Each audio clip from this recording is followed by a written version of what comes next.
What's good? Satoshi's mom here. I'm here with a fucking legend of the space, Ollie, who is as a dog avatar, which is fucking hilarious and honestly brilliant, dude. Like we were just talking a little bit before the call about like how the technology in the space is so interesting, and obviously a big topic of discussion is fully on-chain art, compressionism, and we were talking a little bit about the Rothko on pennies idea and project, ultimately the piece itself, and how using tech in those different kinds of ways is so mind-boggling, and kind of like where we are as artists. It's all very interesting, and I'm excited, I guess, to dive into all of it. So, man, thanks for coming on the pod. I appreciate you being here.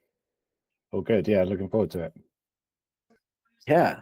I guess ultimately, like, before we get into a bunch of technology talk, in a sense of like kind of beyond how everything works, and I think a good thing to talk about too would be like what your take is on fully on chain, because I think a lot of people can't really even say what it is in a way that makes sense to people who are more like a layman type of perspective. Sure. We'll get into that as well, but I want to talk about like, when did your journey as an artist begin? How did it all start for you? So it probably dates back quite a bit. So I kind of grew up around art, and in particular photography. So I shared this kind of a while back when I wrote a bit of a kind of thread about my background and how I came to kind of practice art and photography. So my kind of childhood bedroom before I was born and kind of took it over. My dad used it as a darkroom, so he just shot rolls and rolls of film, like from kind of his teenage years up until I was born, and then I think he kind of they had their hands full, so he didn't have as much time to kind of shoot as much anymore. But so yeah, from a young age, really, I was kind of around film in particular, and the kind of development process in our own home, which obviously not a lot of people get to kind of see that and experience that at a young age. So I think that, combined with my mum was always kind of into art, and we were fortunate that we lived quite close to London, so we used to take regular kind of trips into London to kind of the Portrait Gallery and the National Gallery and Museum of the Tate Modern, and all the amazing galleries around London. But photography was always kind of my biggest interest, really. That between that and kind of graphic design, they were the things I was interested in at school. Never really did very well in the kind of traditional subjects. I was always kind of off sort of doodling, and mine was kind of outside of the classroom. So yeah, just kind of started, sort of playing around with cameras, as my kind of parents got newer models. They never really sold kind of what they had before, so I'd kind of take an opportunity to kind of grab one before I was able to kind of get one for myself. I'd just kind of play around, kind of experiment with things. Did a lot kind of playing around with kind of shooting at night with kind of LED lights and kind of light trails, things like that. So yeah, just kind of always had an interest in art and kind of what you can create, really. So yeah, and like DeviantArt was a platform that I kind of grew up with, I guess, as I was in my teenage years. Discovered DeviantArt. I think I remember OSF saying like that was a platform that he was kind of into, when he was younger, and it was, a huge platform, people sharing all kinds of art. I was kind of mainly focusing on sharing kind of photographic experiments and things like that. But I guess it was the first kind of introduction to a sort of art community. I guess, really, because people would comment, and obviously you could follow people on there, and really was a kind of good way to share your work and get feedback and things like that. Is there like a community on there that just hates NFTs? Because that's the way I look at DeviantArt, or that I've heard of it, is like people that use that just fucking hate NFTs. I mean, personally, I wouldn't know. So I mean, I think probably the last time I logged onto there, I was probably like 15, 16 years old. So I kind of, by the time I'd gone to uni, yeah, I guess I just kind of wasn't really on the platform anymore. So possibly it does feel a bit like kind of anyone outside of kind of crypto Twitter and kind of NFT Twitter is kind of has their own sort of opinions on NFTs. But I went to so kind of my interest was in graphic design and a bit of photography. So I ended up studying a foundation degree in graphic design, and then kind of switched midway through and completed my kind of Bachelor of Arts degree in graphic design. But my kind of specialism, I guess, was in photography. So I spent 3 or 4 years being used to kind of playing around with kind of concepts, and had access to some amazing kind of technology, medium format digital cameras, and full kind of studio setups with lighting. So really had an opportunity to kind of play around with different styles, and also something that I've discussed with a few people is the kind of idea that through that experience, you know, the part of that kind of process, you know, you're attending regular sort of crits, as we call them, so kind of critique sessions. So, you know, once a week, people would sort of share what they're working on, and you know, our lecturer, as well as all the other kind of people in that that group who are studying photography, would all kind of share their kind of feedback and their opinions on work. So you kind of get used to that idea of, you know, people providing their input, I guess. And, you know, generally speaking, everyone was very constructive, and the feedback they gave got you thinking about things, and maybe you go back and you try something slightly differently, and you come out with an even better output. So it seems something that, generally speaking, maybe doesn't happen, you know, quite so often. But then if you get yourself into a group, you know, a kind of core group of people, particularly obviously since going down the kind of on-chain art rabbit hole, you just find yourself around people who will share feedback and kind of push you, really, I suppose, to do things and think about things differently. I think that's really, really important. Yeah, I think it's like, I mean, man, it's really, really key to surround yourself with people who can kind of understand, like, you know, and have some sort of like back and forth on this entire process. I think it's been so massive, just like the group chat that we're in together, a bunch of people making on-chain art, and always have like amazing conversation happening in that chat. So much that I'm learning every single day. And now it's like, with the introduction of AI, with the introduction of I guess really just with falling down the rabbit hole of on-chain art, of how to use AI. Like, it wasn't until this year that I started using ChatGPT. Yeah. Like, now I was just telling my lady, like, how literally, if I want to learn something new, I just sit down, dial in, work with ChatGPT to be like, yo, okay, like, what does this mean? Explain this to me like I'm 5, like all of that. So, you know, having people around you, though, that are doing the same stuff, it gives you that more ground to understand like where you're kind of at. And I don't think there's not enough of that right now in Web3.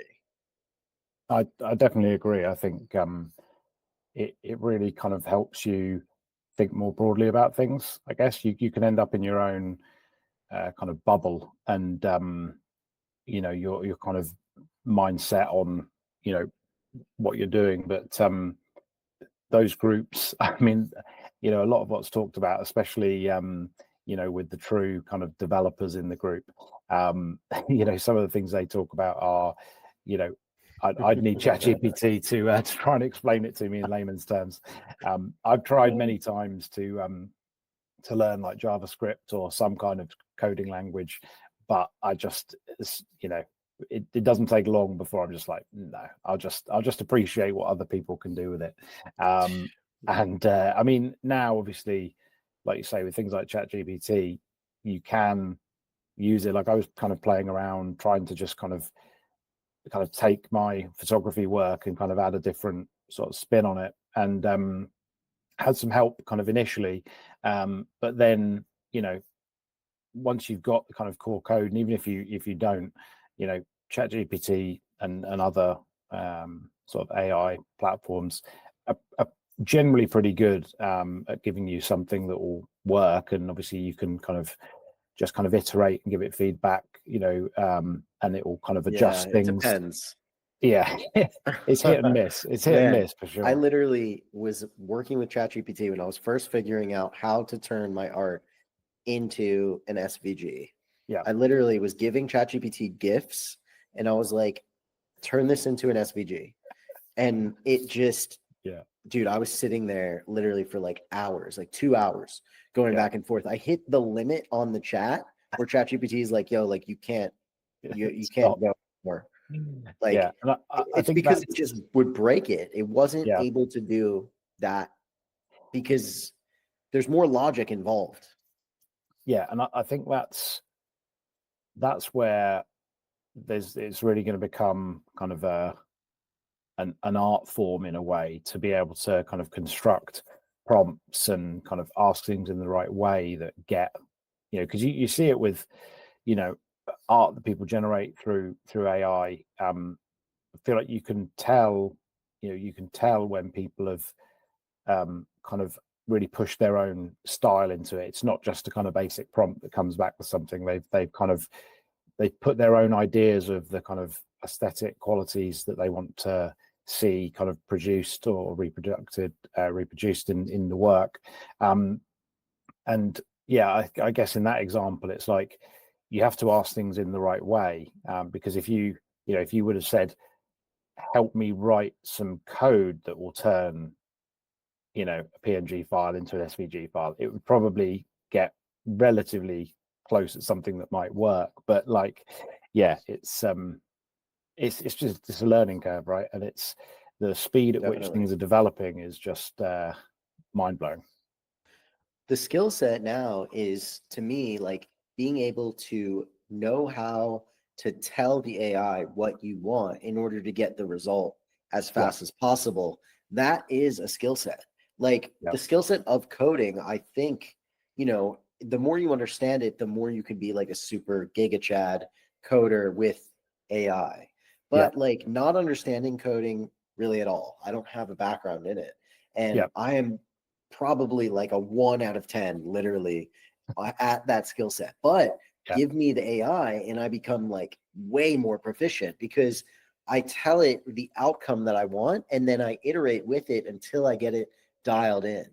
And using Cursor AI has been massive, way better than ChatGPT for coding.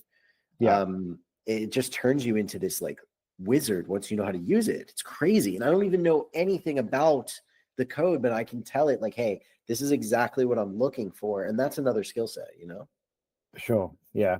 I haven't played with Cursor, but I've heard similar things around, and that's the thing, I suppose, these different tools will kind of emerge as being, better at one thing versus another. So you kind of, you end up using a kind of combination of different tools depending on the outcome you're looking to achieve. So, I want to circle back though, because like, when did you get involved in NFTs? Because I see you have a PFP of a punk. Is that a crypto punk? A V1 punk. Oh, nice. Okay. So I got into NFTs in November, December 21. So I guess early-ish. It's funny, like it doesn't feel like that long ago, but actually, kind of in reality, obviously, there's a lot of people who've joined in the last year or so. My introduction to NFTs, and this is like, I think everyone has the same stories, right? But you always think, why wasn't I earlier? Why didn't I do this? You know, you can look back on all those things and think, I really should have been there earlier. You know, like being interested in art and appreciating art, and also being kind of aware of crypto, but never really going down the rabbit hole, so to speak. Like it's like I was saying to someone the other day, I remember, you know, probably when I was 15, 16, somewhere around that, I remember being really into Banksy and being kind of like hanging around or waiting for Pictures on Walls was the website in the UK, at least, where they used to release kind of a run of 100 prints, you know, signed prints, and they'd be like £120, I guess like $150, something like that at the time. And I'd never managed to get one. Like it was always a case of you're there, you refresh, and you know, within seconds it's sold out, and you never have any luck. And then they're selling on eBay for like £1,000 straight after. And in hindsight, you know, you would have bought one of those for £1,000 back then. It's probably 50,000 now minimum if you kept it in good condition. But anyway, so you kind of always feel like you should have been earlier, but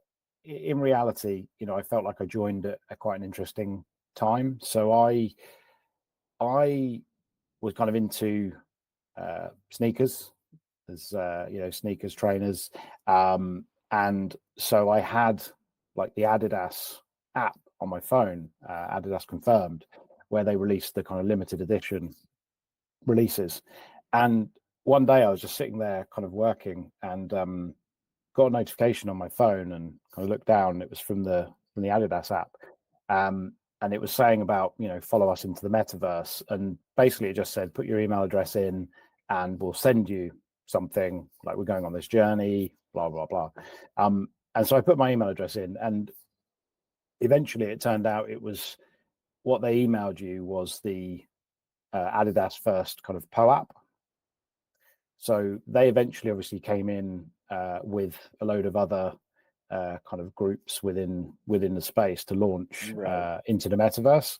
So I had the PO app that gave you access to the Into the Metaverse drop when they launched, and so I got this thing for free, and then I was kind of keeping an eye on it, and couldn't figure out it was that actually got me to set up a wallet. So before that point, I didn't even have a wallet. So I set up, you know, I downloaded MetaMask, set up a wallet, and then kind of transferred it to mainnet, because obviously initially the PO app's just on, I guess their kind of protocol, but got it over to mainnet, and then I ended up selling it for like $1,700, $1,800 or something at the time. So that effectively became my funds to actually start like diving in and, you know, seeing what was out there, and kind of minting things. So that's kind of when I first got involved, and I kind of came across the NFT Catcher group. So Mike Nice. Keen and Jenny on the block. Jenny on the blockchain, yeah, that's it. So I Love kind of jumped it. in their Discord, and that was I've met people in that group early on back then that I still talk to today. So that was kind of a really good introduction, and just kind of went from you know, having those funds and buying a few things to then just going kind of, yeah, completely down a path that I'm still on today. You know, there's been ups and downs, but yeah, it's been a crazy ride. Yeah, I think the first time I came across you, your PFP was a Ripcache piece. Yeah. That was the one that I under remembered, construction. orange. Yeah. Yes. Yeah, so that was an async art drop, obviously, before they turned out the lights. But Right. That was that was one of those kind of crazy odd situation. I think I had a piece from Async Art, and that allowed you to join a pre-mint like raffle, and I think they had, it was like 6 or 7 spots available, and I think about over 1,000 people I think entered for one of those spots, and somehow I got picked, so I was able to mint that, which was pretty crazy. And for a long time, you know, I had that as my PFP. As soon as I got it, I kind of set it straight away, and it wasn't until fairly recently, probably, you know, the last 3 to 6 months, I did kind of change it and started kind of playing around with different PFPs. But I've still got it. It's still a prized piece in my collection. Wow. That's lit. So was that like when you first got into when you first got into fully on-chain art, was it through Ripcache and Async? So, or was that even a fully on-chain piece? It wasn't actually. That was the only thing. Like yeah, that's the one thing I'm like, I wish it was one of the fully on-chain pieces. But no, I remember because I think it was on Async's contract, because they had this kind of last supper. So I don't know if you remember, you could mint like a scene basically, and then artists would create pieces that you could then place in your kind of scene. So the camera, you know, the under construction Ripcache camera, if you placed it on yours, it would be like mounted on a wall. So it would kind of, but also it was his own kind of standalone piece that's obviously the kind of flat image, but it would also be sort of could be sitting within this wider scene. So yeah, I think I can't remember the exact order of things now, but my main kind of glimpse of fully on-chain art was actually Did's first kind of collection that he started releasing. I was just kind of, they really just kind of stood out to me, and when I started to read about the way they were stored and the way that, you know, the way that he minted them, and I've heard, you know, stories of the crazy amount of money, you know, that it cost to mint them, because gas was a lot higher then than it was now. But yeah, just kind of that got me kind of reading into it, and I think I'd released like an open edition, just because when Manifold came out with the option, I kind of decided, I had this particular photo that I took while I was at uni, and I kind of thought, you know what, I'm just gonna, I think it was when I reached 2,000 followers or something like that, I was like, oh, you know what I'll kind of, you know, make this open edition. And and really it was kind of, I figured I'm kind of collecting art, but I want to kind of use some of this technology and actually see kind of how it works. So that was the first piece I kind of minted of my own work. And then when I saw what Did was doing, I kind of started getting a bit more involved, and I was kind of researching and met people like Token Fox, who runs On Chain Checker. Right. And really started kind of diving deep into, you know, some of the early projects and the difference between, you know, storage and IPFS and Arweave and fully on chain. And that was, yeah, so that kind of started that journey. But it wasn't until I'm into the piece, I kind of started sharing more of my own photography, picked up a camera again, and kind of started shooting and sort of sharing some photos I was taking. And you know, it seemed like kind of people were enjoying it, so I kind of decided to do like a low reserve kind of mint through Foundation. And then it wasn't long after that I then came across Efficax, and I thought, I wonder if I can kind of take my photography, because no one was really using it for photography. And I think if you ask people, you know, what fully on chain art like is, it's often kind of vector art and things like that, which are traditionally, I guess, easy is the wrong word, but generally, SVG files and things like that, you have a bit more leniency on the file size, I guess, and also you've got the kind of scaling capability. Whereas photography, you're starting with like a 40 megabyte file, and you've got to try and get it down to, Right.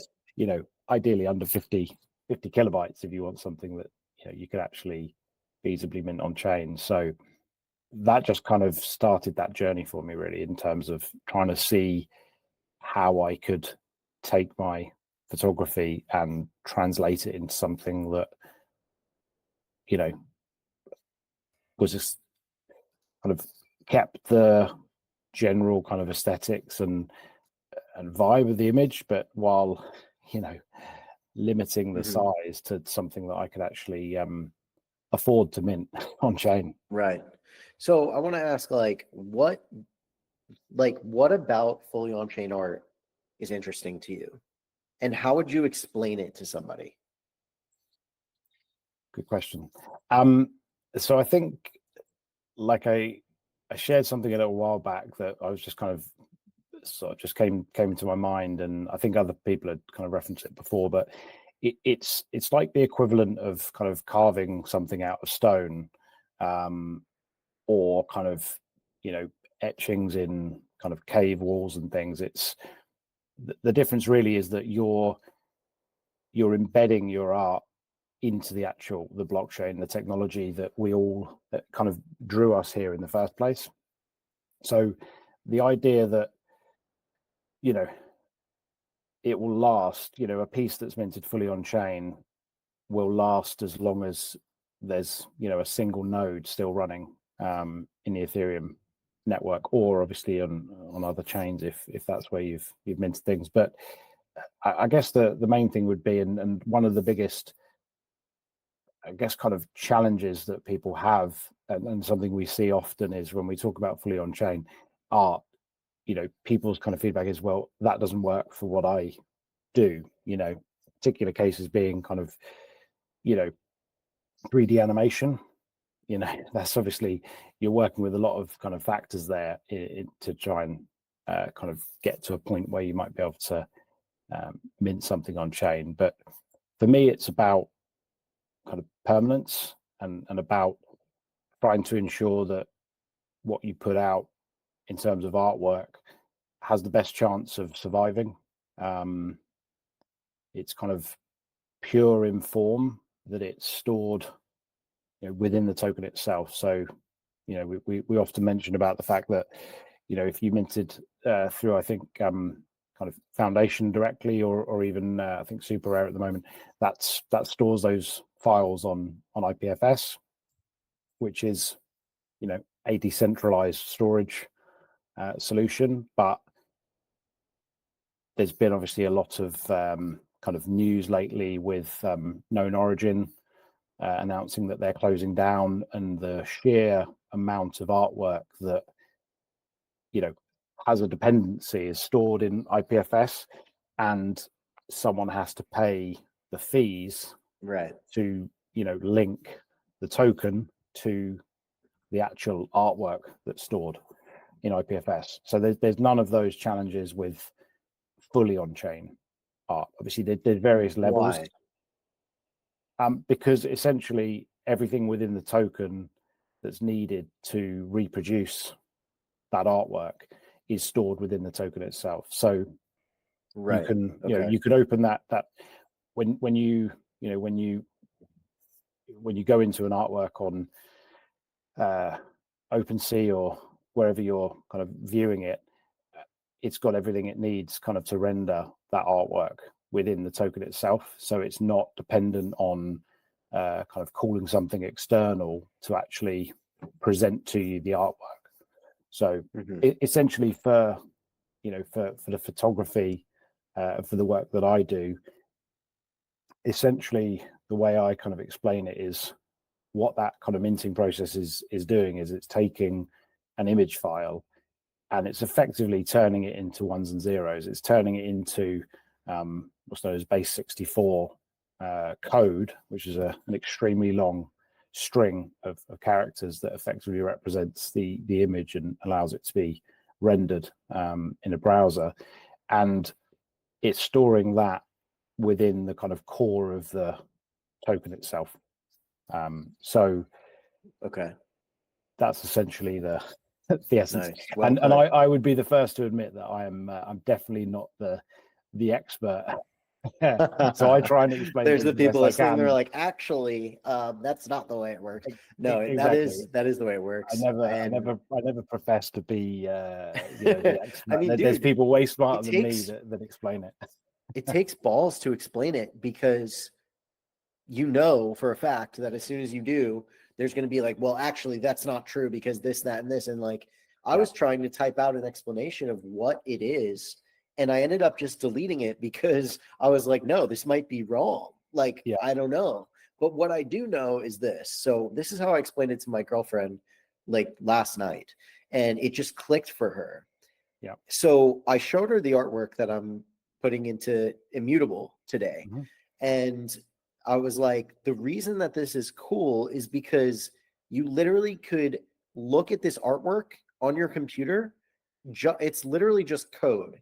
And she was like, okay. And I was like, you don't even need internet on your computer to actually display this artwork. Like, if you have the code, you just put it in your browser, and that code will then turn into the work. And she was like, really? And I was like, yeah, like, let's try it. Like, so I took the code, we turned off the computer's Wi-Fi, and it wasn't connected to the internet, throw it in the browser, and it brings up the artwork. And that's essentially what is being stored. Like you're saying, the etchings on the cave wall, that's what's being etched into that transaction, which I don't know if that's the right way to put it. Is it like to say it's in the transaction or it's in the token? I guess the transaction, I guess the transaction creates the token. So the transactions build, I guess creating the token, and within the kind of the data part of the token, that's where it's storing the code for the image. Right. Yeah. And you could just call that at any time. So like ultimately when you look and you think like, I mean, say 50 years goes by. I mean, dude, look how many people left the NFT space because number went down for a little while. And it's only been a couple of years. Like 50 years goes by, the NFT you bought that's on IPFS via being pinned something, the chance of that still being paid to be pinned is just, in my mind at least, so low. But now let's talk about Arweave. So like IPFS, you can pin a file, and then the NFT, the token, contains URI to the file. Right. And that file, if it stops getting pinned, it will just show a broken link. Is that right? Yep. That's my understanding. Yeah. Okay, cool. So we're that far now. Now, Arweave is the next step up how I understand it. It's a decentralized way to store the same exact thing, except it can't not, you don't have to pay for it like whatever, month to month or whatever.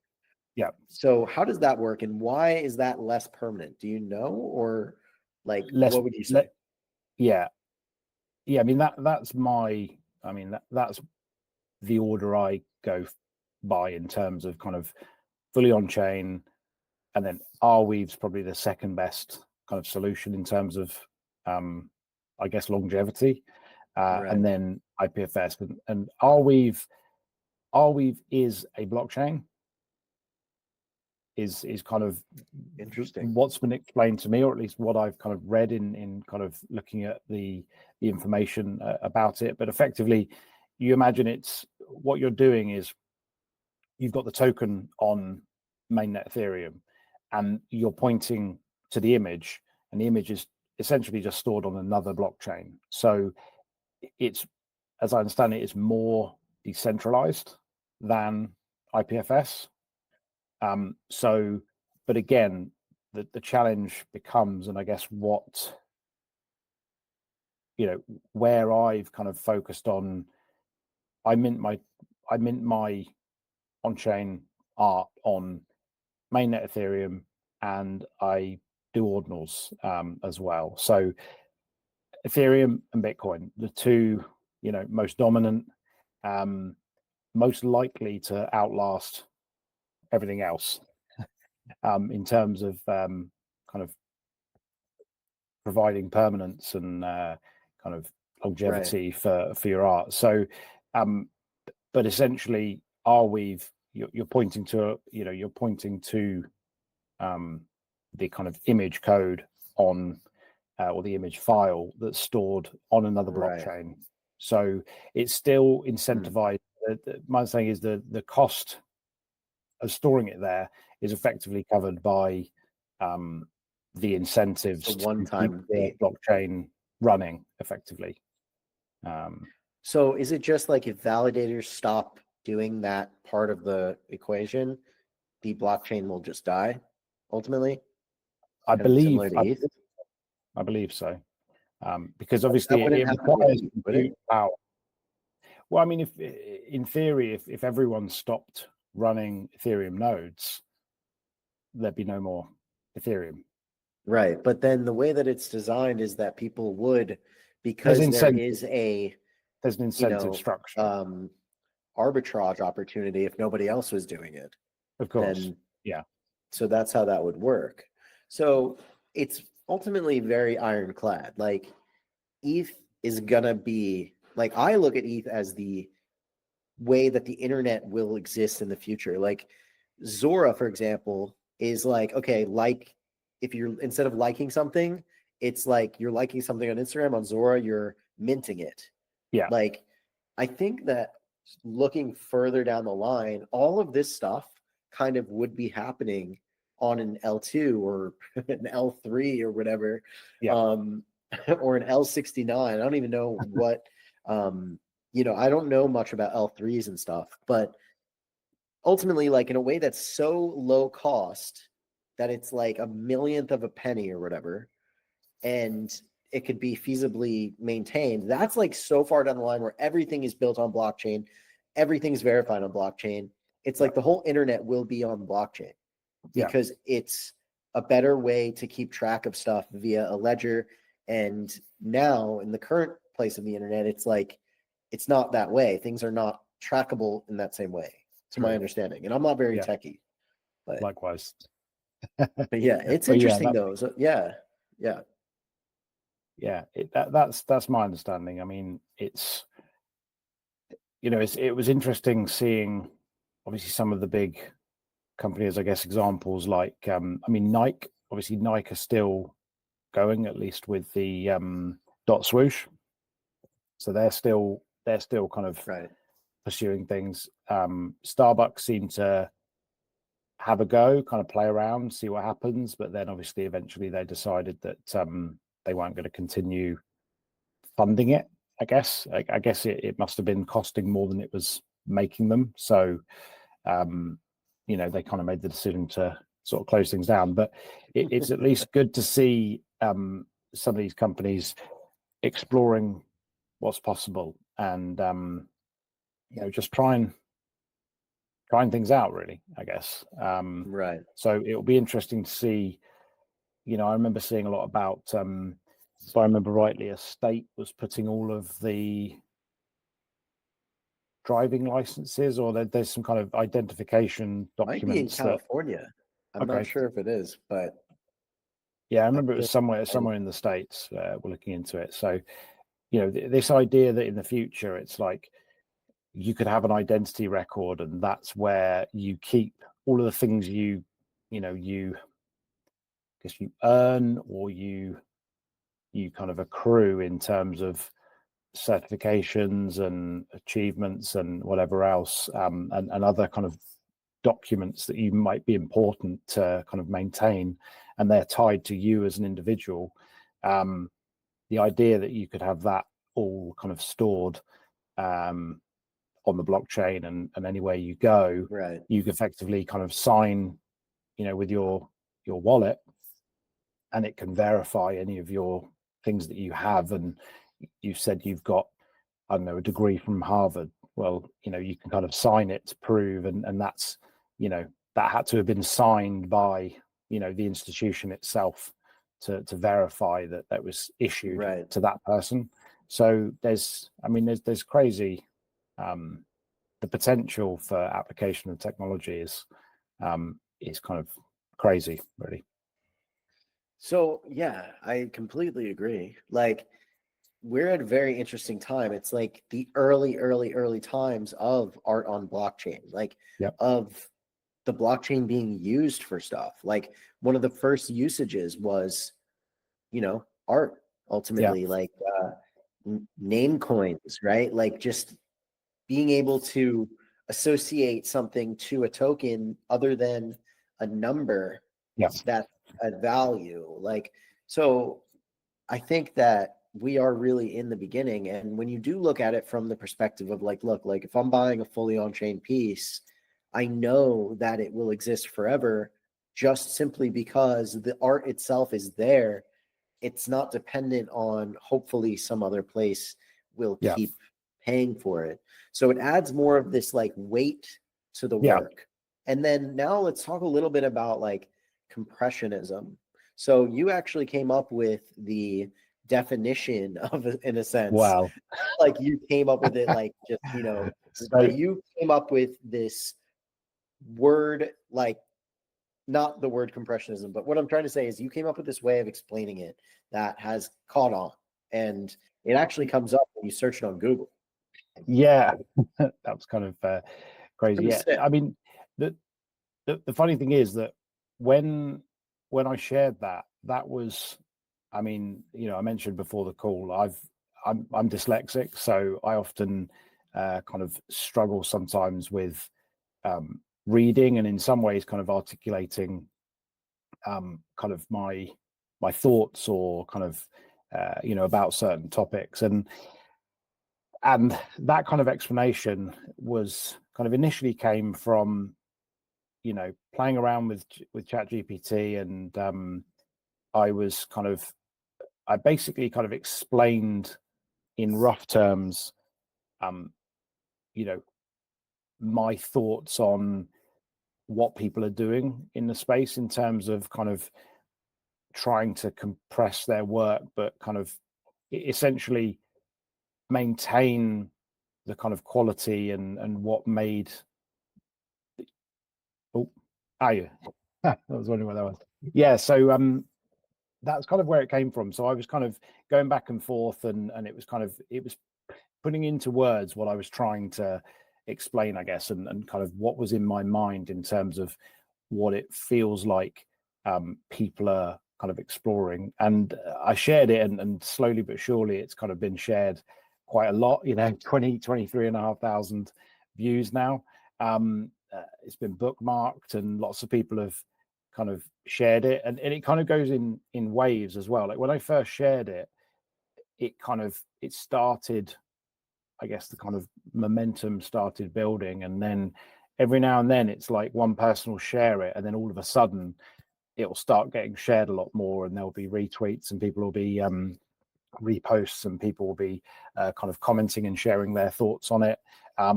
So yeah, I think I said Mark in our group, I think, spotted straight away. I think he was like ol1y GPT or something. I think he could tell that it wasn't my exact words, but it really kind of summed up, and it wasn't a kind of a straight copy and paste of the output. I kind of changed some things and moved things around a bit, but essentially it just kind of summarized what I felt like it meant in terms of the application of this concept of. The key thing really is, I think, embracing the constraints. So I've kind of said, in a number of spaces and kind of to different people, that for me, whereas a lot of people would look at it, if someone said to you, you've got this 40 megabyte photo, you need to get it down to 25 kilobytes. They'd be like, like the go-to would be, well, I'm just gonna have to make it really low resolution. I'm just gonna have to drop the resolution, and that's it pretty much, and it will kind of lose all of the qualities of the image in the first place. So for me, when I first started kind of creating artwork that was essentially something that I could mint on chain.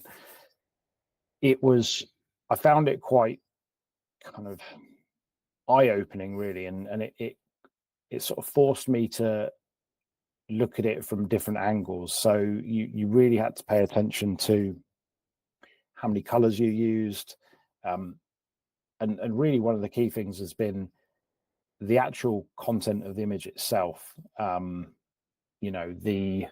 The framing, the level of detail, that was where you start to pick up on things, and you start to be able to look at an image and say that could work, that one couldn't. And a lot of it comes down to you kind of need this balance of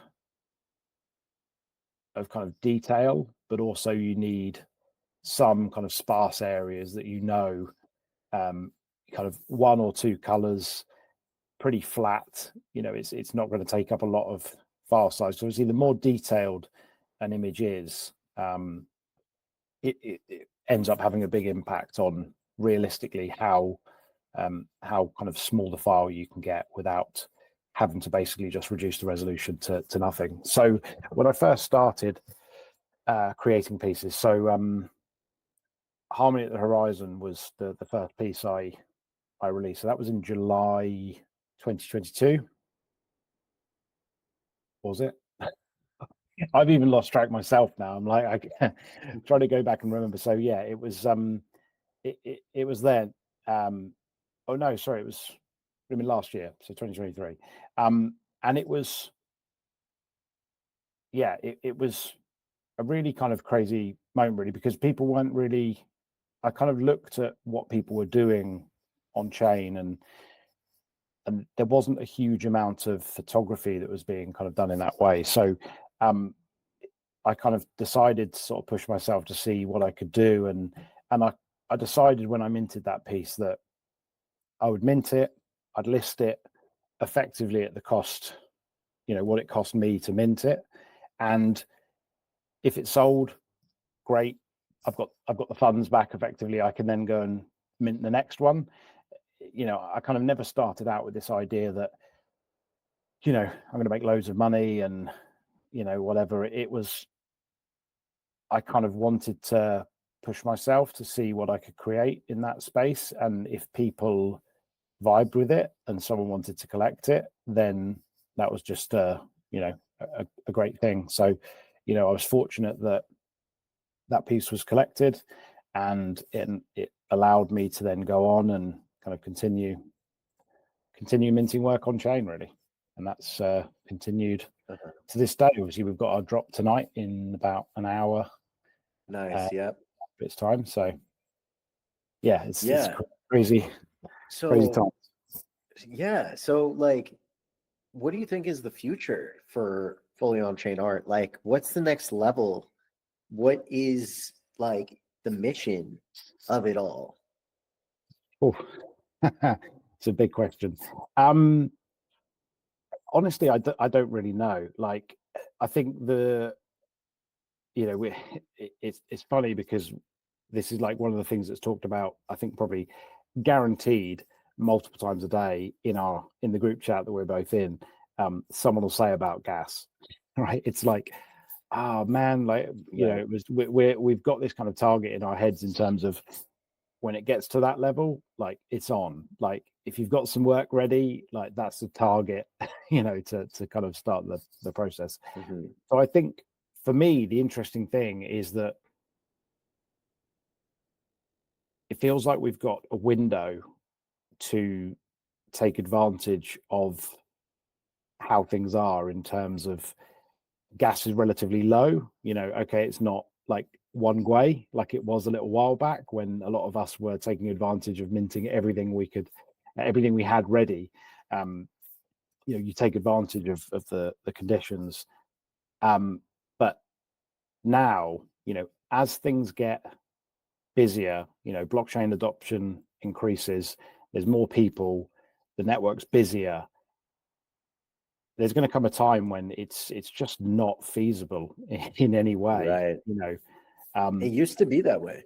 It did, yeah. I mean, I as a joke used to used to kind of share one of my pieces and say, if I minted it today, it would have cost 4.6 ETH or whatever, because, and that was when Gwei was like 100, 200.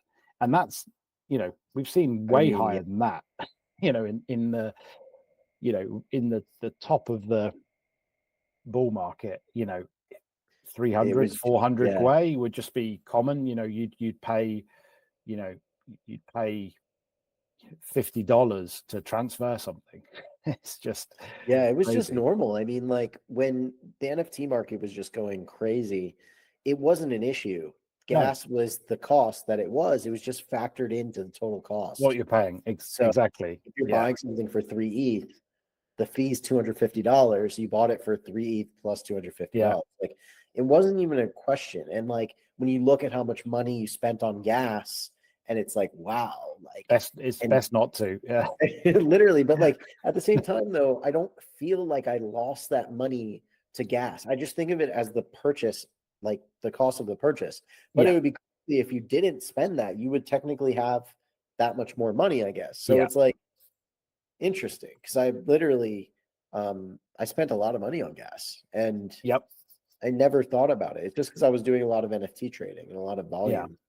So that's where now it's like that cost of a transaction is the cost of storing your art in the most kind of permanent way possible, I guess, in blockchain terms.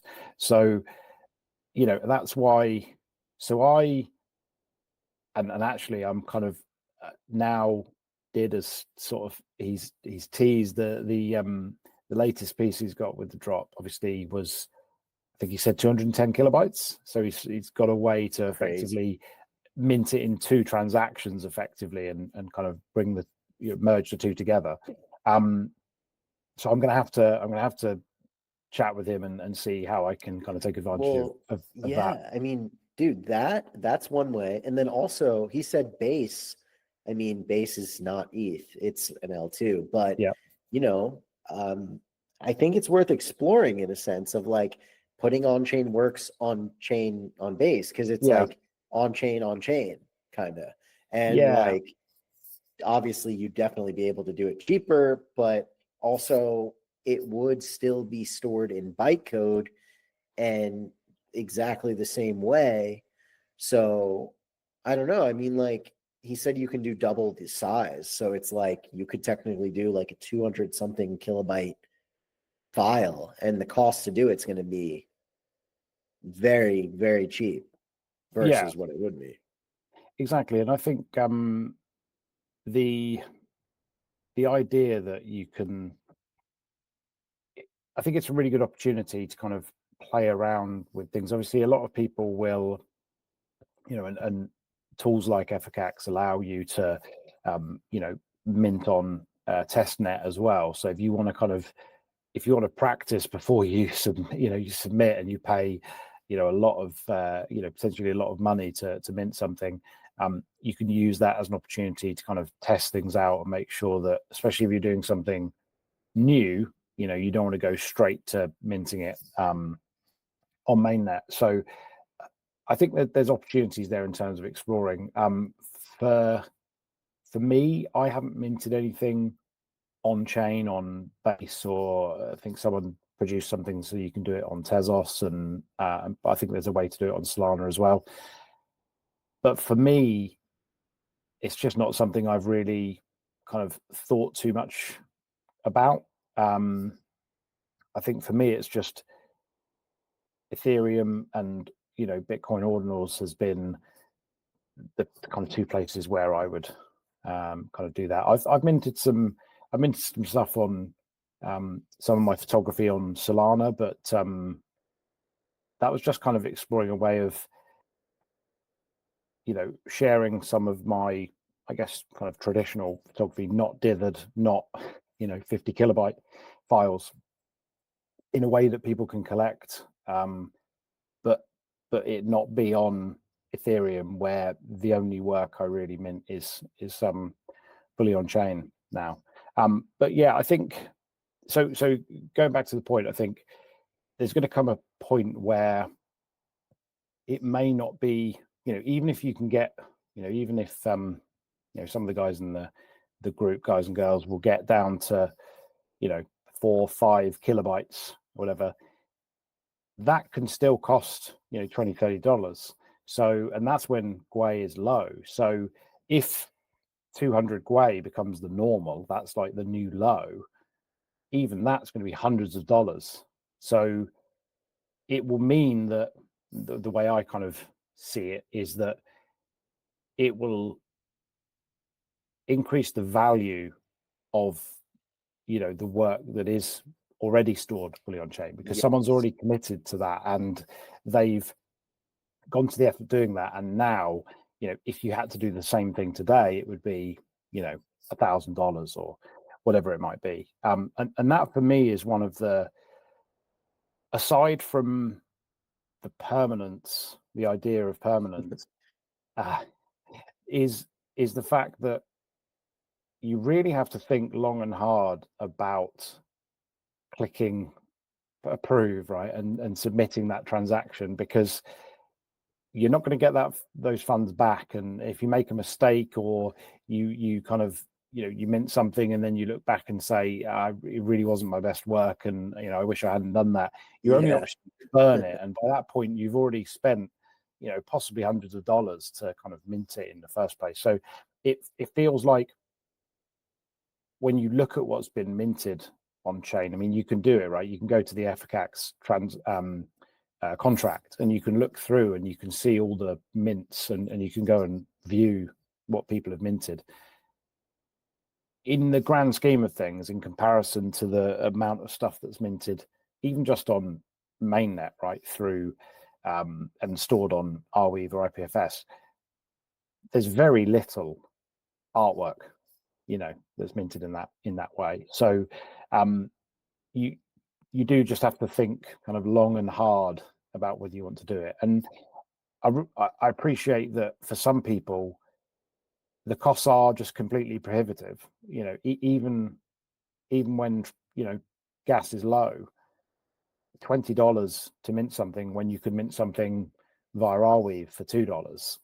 That, well, actually though, I mean, dude, it's kind of wild, but like some works that I put on Arweave actually ended up costing more than on-chain works that are really small, because you put it on Arweave and it's like, you have to basically do a couple different steps. It's not just like one shot like it is with Efficax.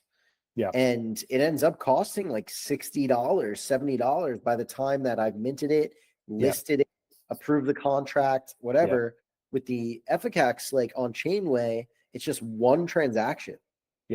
And like, I don't know what the difference is. Maybe I'm missing something that I'm not realizing that I'm paying for as well, with like another approval, but it feels like I don't need to do more than like that. It actually simplifies things in some ways. And like, I mean, because I've been making pixel art, a lot of my work is very low file size. Because it's so small. So honestly, like, it's definitely, when GWI is low, $20-$30 to mint something that's under 5 kilobytes or whatever. But if it was 100 and GWI was 20 times higher, then it's just not feasible. And that's it gets tougher. For sure. And I think I look back at some of the pieces I minted, and I think the most I spent to mint was 0.3 ETH, I think. So at the time that was probably $700-$800, which fortunately in that situation, that was a piece that I'd already agreed the sale of, so I effectively knew what I had to kind of work with, if you know what I mean. But when I came to kind of releasing my first piece on Super Rare, and that I kind of decided that I had a collection that I released on Foundation that ended up being 10, 11 pieces in the end. I kept one for myself because I kind of wanted I guess a memory of that I kind of kept to myself, and I minted a piece which I look at all the time, which I kind of decided to put in, keep in my vault essentially. But I kind of decided that for super rare, I wanted to kind of push things kind of further, and the kind of the way I decided to do that was to kind of push things to the limit in terms of the maximum sort of file size that I could get on chain. And I was kind of consciously trying to get something as kind of close to the original as I could, kind of in that collection. So On-Chain Reveries was that collection, and it was kind of a wild kind of start to that sort of super rare debut, I guess. But that collection for me is, although the pieces have been created kind of over time, like it wasn't like I had 5 or 6 pieces that were ready to go and I've just slowly released them. They were actually, I kind of created one that was the first piece I released, and then as I kind of shot something that I thought was kind of worthy of joining that collection, then I kind of worked on it and I minted it over time. So I was always kind of consciously trying to kind of, I guess, create consistency and cohesion in the pieces, and make it feel like they had all been created and kind of curated as a collection, essentially, even though they were actually created. A lot of them were shot after, the previous ones had been photographed and minted. And that's a collection that I'm probably going to do one more piece. Kind of alternated between these kind of landscape shots and kind of more close-up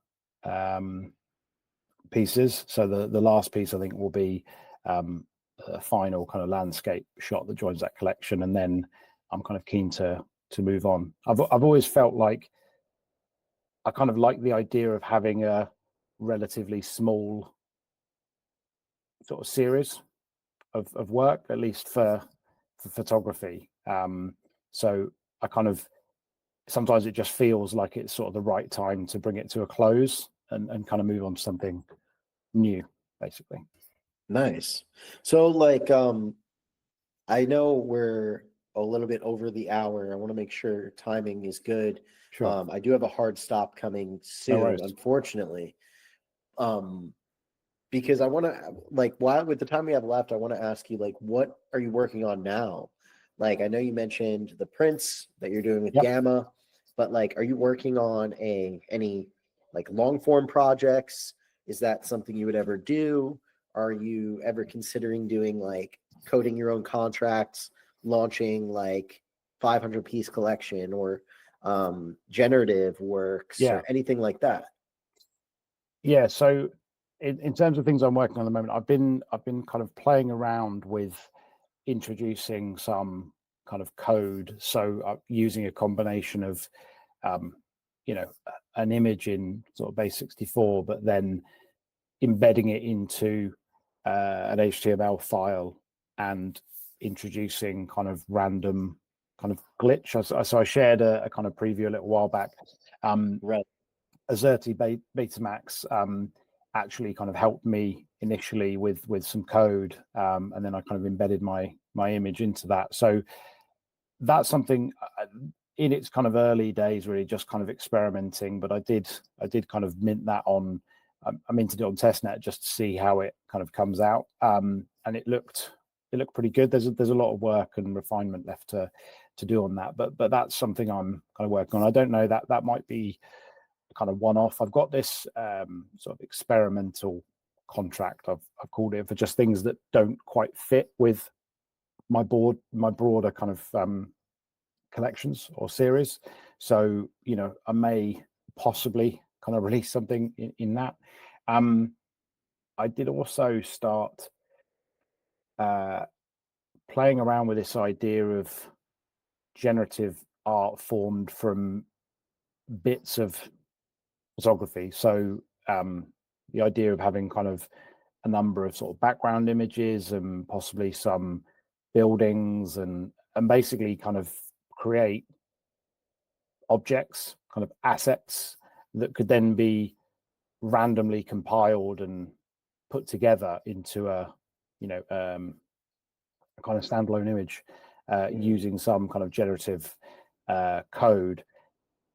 That kind of took a back seat. There's been a lot kind of in real life job stuff going on, so I haven't really got a chance to kind of push that much further, but at the moment just kind of playing around with new ideas and and certainly on the I've been meaning to release a kind of new series on Gamma as well. So I'm fortunately was kind of asked to become a Gamma artist ambassador.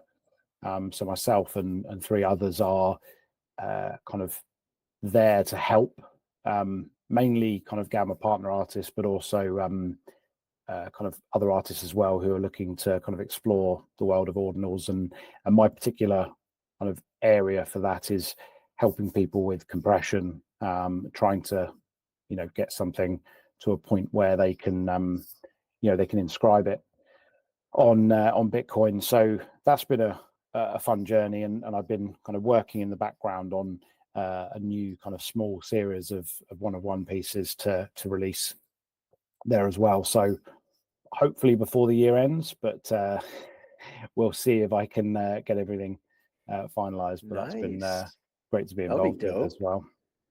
Yeah, before the year ends, man. Yeah. I mean, we're rounding up on Christmas almost now. Exactly. So It's been a crazy year. it's crazy. Yeah, it really has. And, I think a place to kind of leave off, I want to ask you this last question.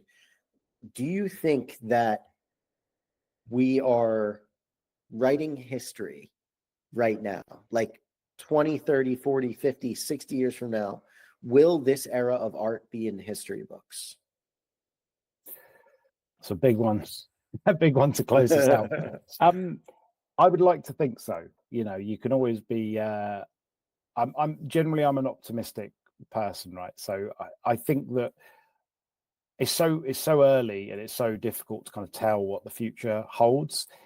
But I think when you look at the way that the technology has been used in art that's been created, it's hard not to imagine that there's going to come a time where people kind of wake up and realize actually, there's, it's pretty amazing, what people are doing and the way we're kind of using technology and really pushing it, right? There's some people, in the group we're in who are really doing some things that are kind of mind blowing and are kind of way beyond anything I could have imagined doing. So, yeah, I mean, ultimately, I think the innovation and what people are creating in the space is going to, is going to have a kind of long lasting effect, and people are going to be talking about it in the future of, those people that were around and kind of pushing those boundaries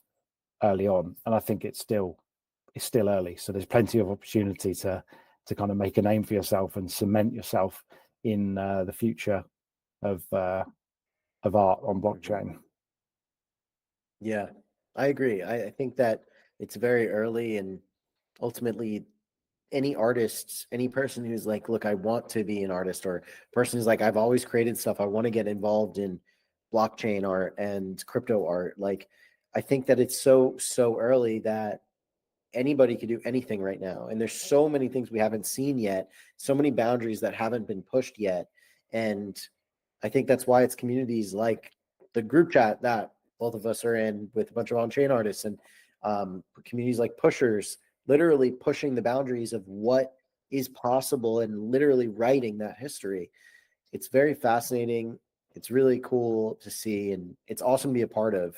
So, For sure, man, I really appreciate you coming through today and telling us, everybody listening about, you and your journey and why you think it's so significant, because there needs to be more conversation around fully on-chain art for people to understand what it is and why it's important and the context of it all and how it works.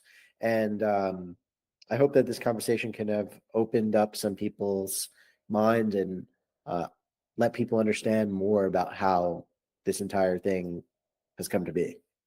Me too. Me too. Yeah.